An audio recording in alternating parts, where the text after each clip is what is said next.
babu 56 ka riyadu salihin dambugal capanɗe jowi e jeega ɓangal. Ngal ɗo dambugal kadi ko jeeyangal e dambuɗe juutuɗe. Ngal ɗo kadi en senday ngal waɗen ngal darsu 2 mano gasa ha darsu 3 fi wota darsu on juutu pande fi on heɓu feere no rewtore. Ngal ɗo no yewta en fadlul ju'i fi ɓural moƴƴere ko woni kon e weelegol, ko woni kon e heege, wa khushunatil aish e ñaaɗugol nguure, bi mana nguure sattuɗo, ko ɓural ko woni kon e heege, e ɓural e baraji ko woni kon e mal condition, ko ɗum wiyete khushunatul aish, bi mana nguure yoruɗo, wal iqtisar e raɓɓinɗinorgol, bi mana jaɓugol hatta alal qalil e dow pihum fanɗu kun hara sunanaki janun kun minal makul immorde ko ñamete wal mashrubi e ko yarete wal malbusi e ko ɓornete wa gayrihima e ko hinaɗi ɗo min huzuzi nafsi immorde e geɓe ɗe wunki faalete wa tarki shahawat e accugol sahawji aduna ɓural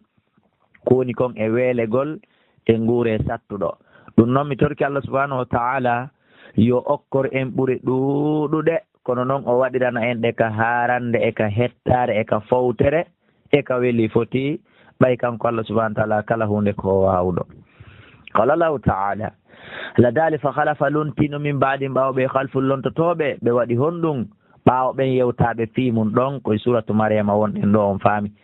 adau sala ɓen yeeɓi julde nden watta ɓawo ɓe jokki ashahawat fa sawfa yalqawna gayya, sabu ko ɓe jokki kon sahawuji aduna aray ɓe hawroya e kolor wi'etendu ɗum gayyan, ɗum ko kolor wondu ka yite jahannama.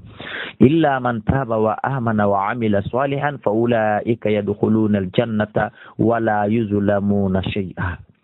wa qala ta'ala ala dali fa kharaja o yalte ala qawmi e dow yimɓe makko ɓen kanko qarun fi zinatihi e nder cuɗari makko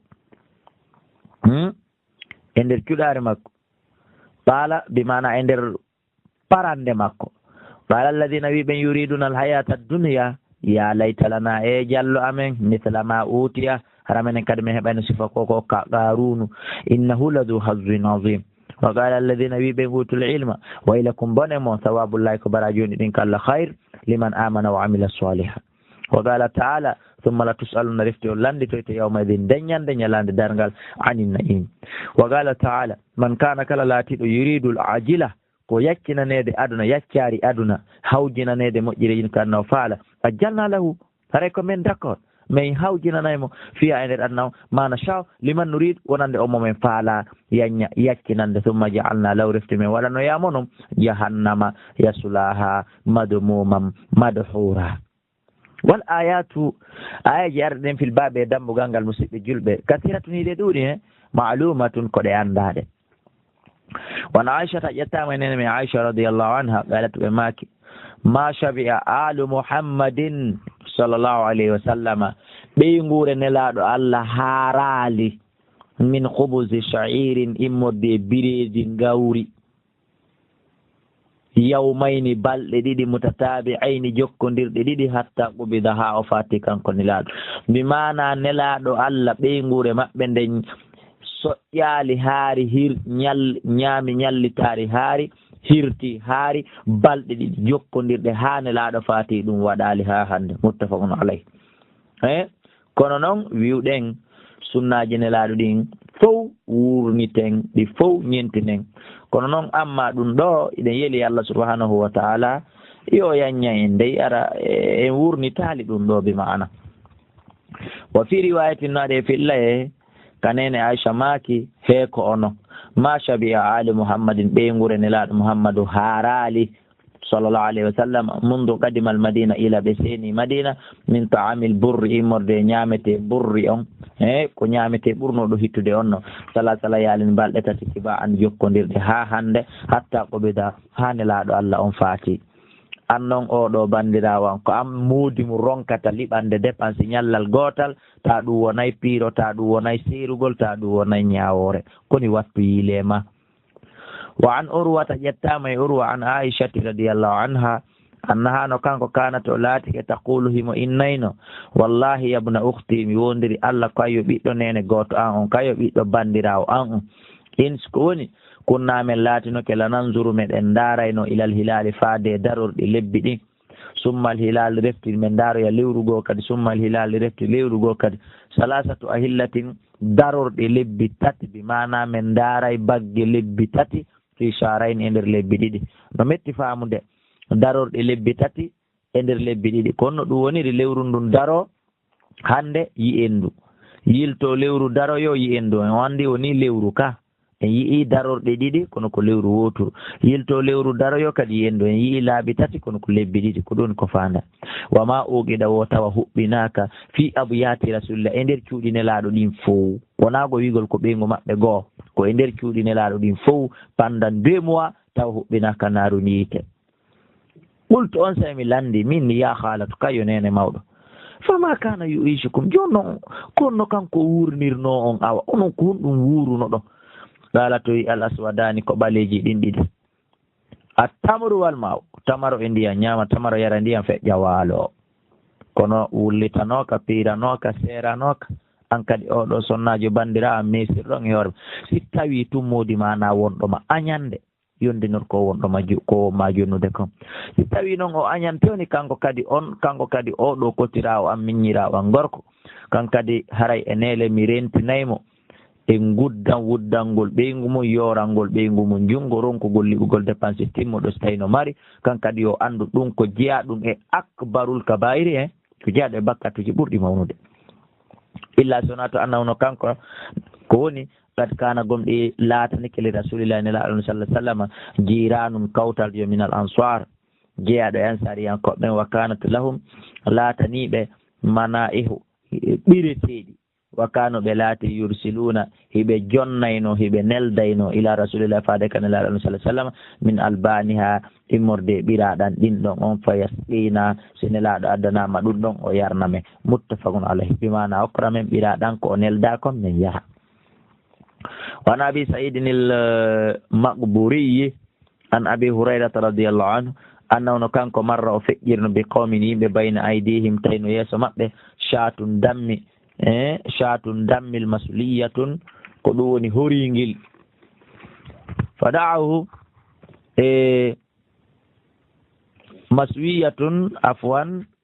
مسؤولية سأنجل شاة دم المسؤولية سأنجل fada'uhu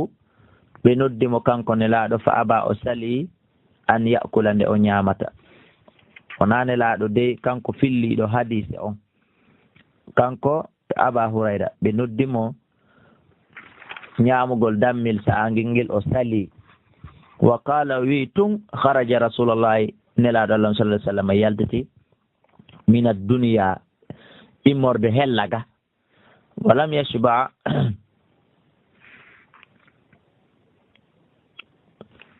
kharaja rasulullah sallallahu alaihi wasallam nelaɗo Allah on yalti min ad-dunya iwi e oɗo aduna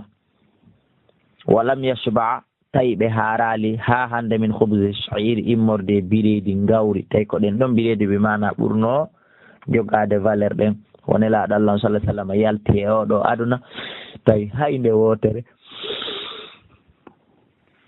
ɓe ñamali ɗeɗo biredije gawri ha ɓe haari na ɓe ñamali ha hande de ko ɓe ñamali ɗe ha ɓe haari rawahu al-Bukhari ɓe firanden ko wiyete masuliyatun bi fathil mim saabu ko mim o waɗa kon poccal dow ay mashwiyatun woko sa'angel wa Anas radiyallahu anhu qala wi lam yakul ñamali annabiyu sallallahu alayhi wa sallam ala khiwanin e dow piletiwal hatta mata haɓe may saabu honɗum saabu manko de yajende pileti ala e angal ko pileti hebbinirte kon kadi wama akala khubzan marqafan ɓe marqa muraqqaqan ɓe ñamali birediwal e waɗangal goɗɗum nder ton hatta mata ma no wayi sen inni hande ɓe ñamali birediwal waɗangal sandis ko ɗum wiyete muraqqaqan mana ko waɗangal nebban ha yoni rawahu al-Bukhari wa fi riwayatin lahu wala ra'a shatan e nelaɗo yi'ali dammil samis ton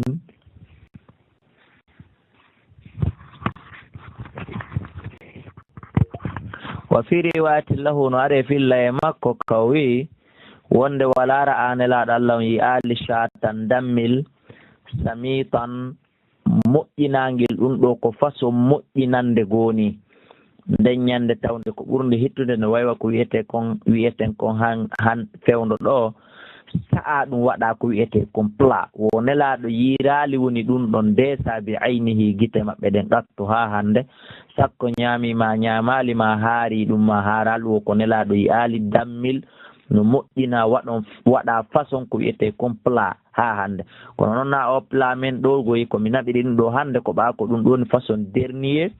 no tew moƴƴinirte noon enen e jungo meɗen tawa no hitti kamɓe kadi ko façon no tew moƴƴinirte noon no ɓuri hittide noon jungo maɓɓe ko ɗum wiyete samitan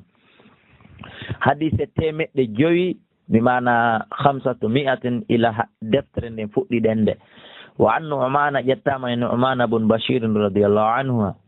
qala ma kila qad ra'aytu gomdi mi nabiyyukum annabajo mon sallallahu alayhi wa sallam wa ma yajidu tay o mara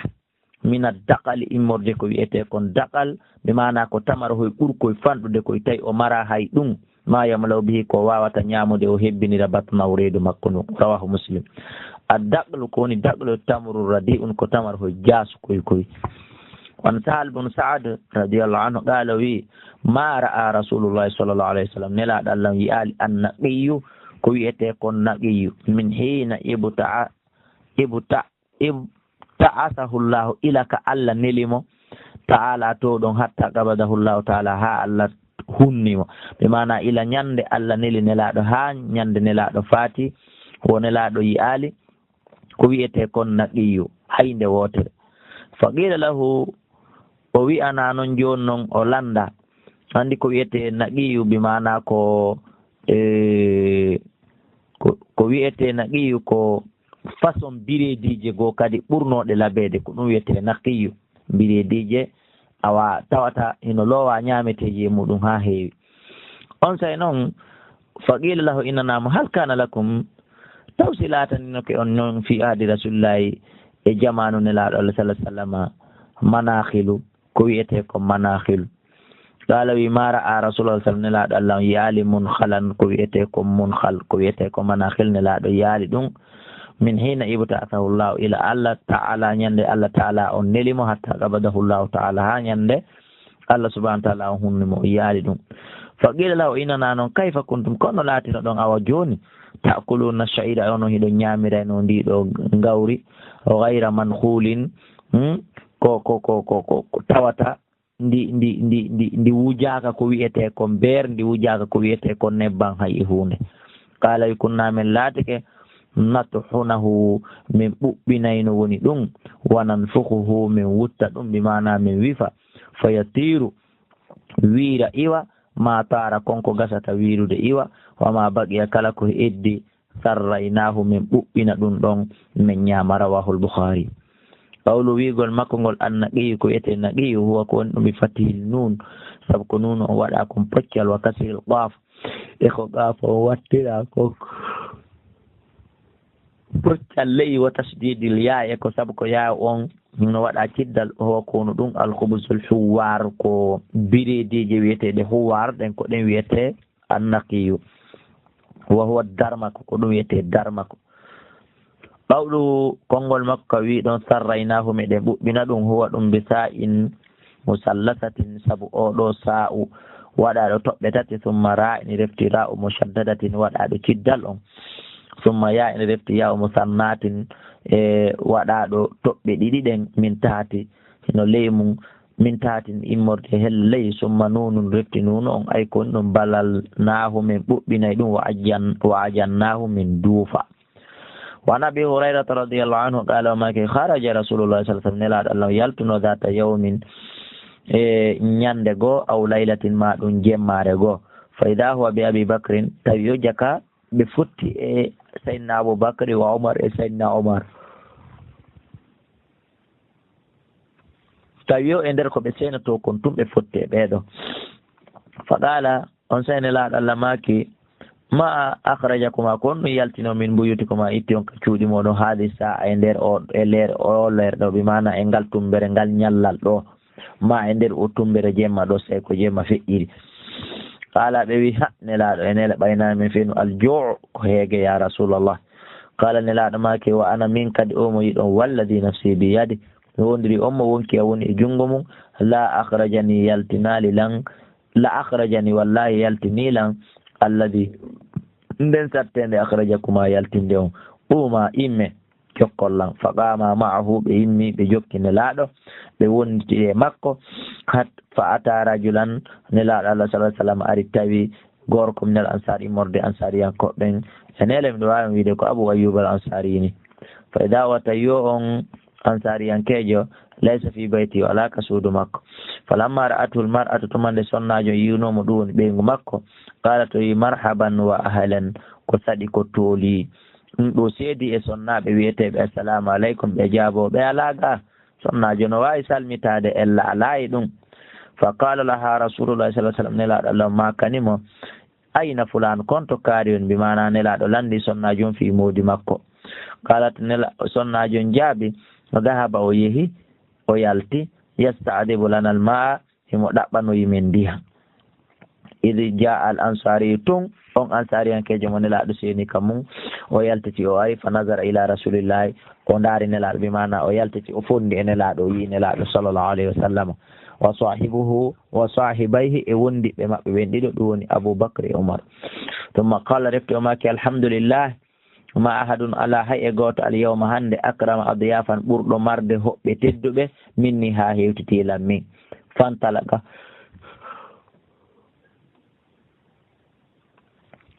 fantalaga o yehi ɗon directement fa ja'ahum o addani ɓe e bi idɓin dukkal fihi no e nder maggal busurun tamaroje mbuyne wa tamrun e tamaroje ɓenduɗe wa rutabun e tamaroje cecci fof no toon fi yoɓe ñaama kala ko ɓurani ɓe. fa gala o make kulu ñaame hato jinɗo ko cecciɗi yo ƴettu hato jinɗo ko ɓendi yo ƴettu. donc enen kadi ekkitoɗen o sunna sele ɗen landagol koɗo men si o ñaamay est ce que hiɗa yiiɗi hunde tare tertuɗin ɗum ko ya ɓannu yiya goɗɗo no heɓa ɗo hoɓɓe ene koko kami addata ka ko fanta yehi innama yo addu ko ka o fanta o binto o XL wo landomo yo addu foppu muɗum si addama koɗo ma o suɓoto ko faala kon sa inni lan koko ka ko fanta min nayi haray ko weeɓi o tawale na ko weeɓi o no woodi ko ɓurani lan ta sa werti ɗo sappo no woodi gotum kummi ƴettata taɗi a jeenayi fof muɗum mi faalaka e ɗum ɗo fof ko façon guddan noon ko façon angal faali okkugol no wuri ko ɓuri kon si o aadi on ko her so sa landikemo yomi addu koka ka yomi addu fanta ene ñiiri on yomi waɗu tew ka yomi accu ɗon maafi hon ɗum waɗa ton ko ɓuri kon sa landorimo noon o yettoma ene ɗo hawri taw tawi ko aaden hulowo hersa ko ɓuri kon tawi o mara heege nge gasata ko yondinade watten yiili wa akada al mudiya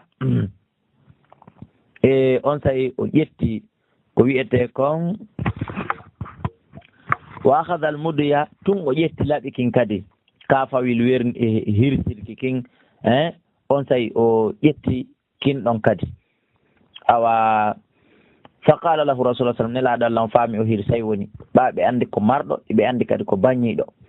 nelaɗo make iyaka wa mi haɗima tun wal haluba e ɓiretekol ta ya tun hirsa ɓeykol nani ko andingol en nagge ɓeyge dammil ɓeygel hirsatake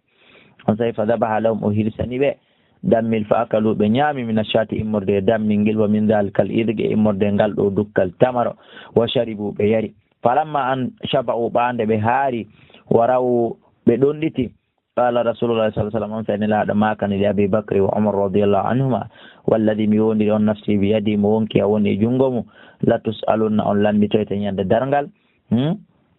e an hada naim fi ga e oɗo nema yawmal qiyamati ñande dargal akhrajakum e min buyutikum yaltini on ka cuuɗi moɗon e aljuu ko wiyete kon heege tumma lam tarji o refti e hino on hootaki on yiltitaki hatta asabakum ha o okkori on o addani on ha heeɓi on ha dannaima oɗo nema jano o rawahu muslim ɓe fiɗanden qawlu ha konngol makko ngol e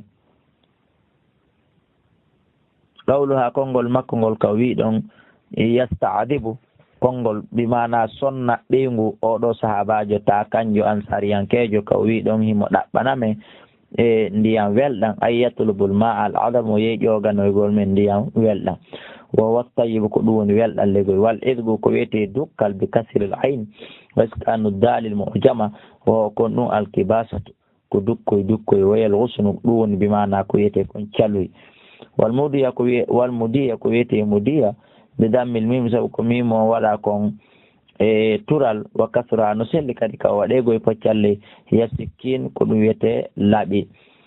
wal hulubu ko wiyete ɓirete ko datu laban e sabu e jonko sanɗan zatu labani ko markol ko sanlegoy ko ɗum wiyete ɓiretekol wa su'alu landagol wa su'alu landitegol an hadan na'im fi oɗo nema su'ulu ko landal ta'didi ni'am fi kontegol nemaji ɗin la su'alu wona fi landal tawbihin kaningol na landal sabotage bi mana wa ta'dibin e lettugol wona landal kaningol wona landal lettugol wallahu alam ko Allah non woni ko andi hada ansari oɗo ansari yankejo alladi o atawhu monelaɗo Allah ari ɗum huwa koni o ɓe addani en e ɗo wonde ko abul haythim buni tayyihan radiyallahu anhu kana o laati ke yahi mo arayno e mo bayyinan hara ko feeñuɗo ko ɓanginɗo fi riwayatin tirmidi ɗum hino areti riwaya tirmidi wa gayri riwayaji buy koyna ɗum ɗon wan khalidin bun umayr al adawi qala o maki khatabana utubatu bun ghazwan o ɗo wiyeteɗo ni o hutubanime ñande goo wa kana o laati amiran ko kanko onno amir on alal basar fahamidallah o yetti Allah wasna ala e manti Allah summa qala refti ɓe maki amma ba'd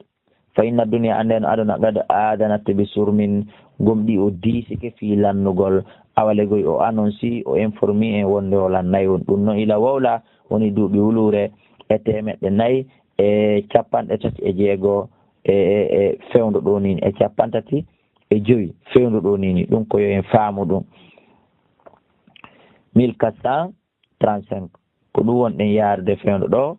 e kontande hijiriya fergune laaɗo ane laaɗo maki amma ba'd mi watti ɗon fa inna duniya ande no aduna kadi adanat gomɗi o diisike legoy bi surmin fi lannugol o wallat e ko ɗum woni kanko aduna on o heftini awa legoy ko ɗum woni o ɓattini o wallat o heftini hadda'a e fi hawjugol fi yawugol o wallat hadda'a o fewtiti o hawji walam yabga heddaki min ha makko illa subabatun siwona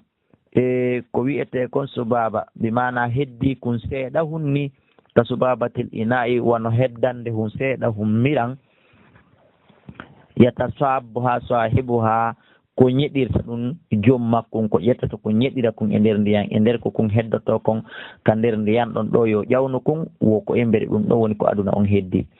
wa innakum onon muntaqiluna hiɗon eggude min ha iwon e o aduna ila darin yahon e galle la zawala laha e tawata iwoygol ala e muɗum weeli metti fantaqalu ko ɗum woni egge bi khayri ma bahdaratkum fantaqilu eggide bi khayri e konko ɓuri moƴƴude ma bi hadratikum konko wondude moɗon konko wondi e mon bi mana eggide ete eggidon e kala moƴƴere nde wonduɗon e muɗum e kala feehu moƴƴankun on ko wonduɗon e muɗum e koko tawda ɗum e muɗum fewndo ɗo eggide e ko moƴƴi kon e ɗum ɗon haran accali ka aduna ga non ko honno goɗɗo eggidirta e ko o jogii kon ɓa goɗɗo fokkitata mayde ɗo o rondo o naɓa ɓe mana ko yo wakkilu okkitira jawdi makko ndin o i ona ittuɗo sadaka ittuɗo zakka ko adi o mayde ko ɗum woni ko fanda fa inna kon kaddo dokkidalana gomɗi men jantanama annal hajara wonde hayre yulqande ferama min safari jahannama ila ka toon yiite jahannama fa yawi tawi hinde suuyude fiya e nder yiite jahannama nge 70 aman duuɓi 70 la yuddide ko laha tawi kayre hayre nden nde hewtitake qa'ran ko wiyete kon ka nden ka ley ko ɗum ɗo fof muɗum ko ɗo woni ko nde yani ko yosa e ɗo woni ko nde yani wallahi mi wondiri Allah la tumla anna ngeyitele ko hebbintenge afa ajibutum e on ngalɗo ɗum wala gaddo zukira lana gomɗe jantanama men anna ma bayna misra wonde wonɓe hakkunde misra anna ma bayna misra ayni wonde konkoni hakkunde misiraji ɗin ɗiɗi min masari il janna immorde wonde nelaɗo maki wo wala gaddo dukira lana gomɗimen yeetama gomɗimen jantanama annama bayna misra ayni wonde no distance ko woni kon hakkunde kippe ɗin ɗiɗi min masari il jannati immorde kippe aljanna ɗen hakkunde kippal e kippal yanji muɗum ndin masirata 40 aman kaka yarete 40 tan tan ibnu adama ino yawde jemma e ñalorma ka seppete duuɓi 4 ƴetta hande seppa ha timma duuɓi 4 haray ko noon dambugal aljanna woni ko fotata yaajude allahu akbar amma non mo kanko aljanna o wala ya'tiyanna alayha wallahi aroyayi ko ɗum woni e hoore naatirgo e ngal ɗo dambugal yawmun ñalande goo wa huwa kazizun min aziham wala ya'tiyanna wallahi addoyte alayha e hoore ngal ɗo dambugal yawmun e ñalande wawata kanko kazizun min aziham ɓeyni wala ya'tiyanna wallahi o aroye alayha e hoore ngal ɗo dambugal yawmun ñande goo wawata kanko kazizun mi mana ko o moniɗo min azihami immorde ɗiƴo on wala gad ra'aytuni gomɗimi i hoore an saabi'a sab'a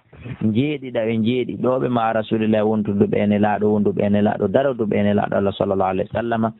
ñande goo tawi maalana alanamen to amun ñamete ko min ñama illa waraqu shajar sona haako leɗɗe ɗen ɗen andi ɗum kaɓe ambargano ka joolol makka hatta ƙari hat astakuna ha feeñi yaltiti baga kenkeji amen ɗen fantakattu faltaqatat saami burdatan faltaqatat ko ɗum woni ɗe laaɓi ɗe henti burdatan ko ɗe hentiɗe bi mana tewngun iwi e hoore gaɓɓude ɗen wacca yakke bindi ɗin ala welde yiide o andi fewn ɗo nini wonaka honko hankare men Konakiri to mi woni ton goɗɗo welatago inde moɓɓe hino nelanilan e haaju jokkere en ɗan fulawaka meɗen gafen ɗo nini miɗo kala mi ardino e appareil ji meɗen ɗin fi kontingol darso on ganoyɗen andi no ɓurti dokku deƴi hokk leer men on feƴƴal ka wowɗen jangude ɗon ɓay fewno ɗo nini ko 2 heures ni kono ŋowre nden wayi wasi foolay ko ɗum yo ton o kotto kattare haara haray on yaafoto o wi fa shaqaqtuha faltaqattu ko ɗum woni mi hocci burdatan wanare fa shaqaqtuha mi seekinde bayni wa bayna Saad hakkunden e Saad bun Malik fattazartu mi haddi bi nisfiha feccere wanare nden wattazara haddi Saadu kadi bi nisfiha feccere wanare nden fama asbaha al yawm o wontali hande minna immorde amen fama asbaha wontali ala hay e goto aligoyi e minna al yawma hande minna e amen ahadun hay e goto illa asbaha so wona hino hande o wonti amiran ko amir ala misrin e dow sare min al amsar immorde e ceyɗen wa inni min a'udhu billahi min mawlori Allah an akuna nde mi latoto nde mi latoto fi nafsi ka wonkiyan aziman wonde komi tedduɗo hande komi garanjo wa inda Allahi tawaka Allah kañum sahiran komi hoyɗo komi jasuɗo rawahu Muslim ɓe firan nden ɗe mettuɗe fiiɗa qawlu konngol makko ka wiɗon adanat wonde aduna on ɓattike aduna on waynike huwa bi maddil alif ɗum saabu ko alif aran on pooɗa kon ay alamat ko andini wa qawli wigol makko bi surmin kippal huwa ɗum bi dammi saadi saabu ko saadu on waɗa kon tural ay bi ta'iha wa fana'iha ko ilaka taƴande dambugal ngal ha kalannande dambugal ngal kippal e kippal wa qawlihi wa wallat hadda'a ko ɗum woni o fewtini ko ɗum woni hawjere makko nden huwa ɗum bi ha'in muhmala saabu ha'u pertaɗo mo toɓɓa kawa maftuhatin waɗaɗo poccal dow summa dalni defte zalmu jamatin toɓɓaɗo mushaddadatin sattina ɓe mana kidda summa alif no refti o alif mamdudatun fontaɗo ay sari'atun wonde kanko aduna o fokkiti yawgol wassubaba ko wiyete subaba bi dammi sadil muhmala sabu saadu ko ɗum woni pertaɗo mo toɓɓa kam wahiyal baqiya ko ɗum woni heddankon alyasira to seeɗan wa gawlu konngol makka wi kon yataswabuha huwa ɗum ɗon kadi bi tasdidil ya'i sabu sattingol yaw on qablal ha'i ko adi ha on ay yujma'uha ko ɗi moɓidira ɗum yajmi'uha o moɓidira ɗum wal kasis ko wiyete kasis alkathirul mumtali'u ko nden hunde hewnde hebbinande wa qawli konngol makko ngol farihat e o weltike huwa ɗum bi fatil qaf sabu ko gaafo on waɗa kon poccal dow wa kasri ra'i e ko ra on waɗa kon poccal ley ay koni ɗum sarat ko ɗum woni kanko aduna o wonti fiha e nder aduna on uruhon ay sarat o wonti fiha e nder muɗum uruhun ko wiyete kon barmeji wa qawluhu konngol makko ngol ka wiɗon ɗari hatto wonde baga kenkeji amen ɗen ɗe hori ɗe laaɓi ɗe feeñi ɗe yaltiti huwa ɗum bi fatil qaf sabu ko gaaf on waɗa kon poccal wa kasiri ra e ko ɗa on waɗa kon e masalley ay koni ɗum sarat ha ga baga kenkeji ha wonti baga kenkeje ɗen fiha e muɗum ɓuruhun barmeji bi mana hakke ko tata ala ko ɓe ñamatata satti baga kenkeje ɗe woni laaɓuɗe poy tew wo ala e muɗum alego ɗe woni horiɗe ɗe woni barmuɗe haray noon ko ɗo darsu meɗen en on woni ko hatti en hattinayi ɗo yilto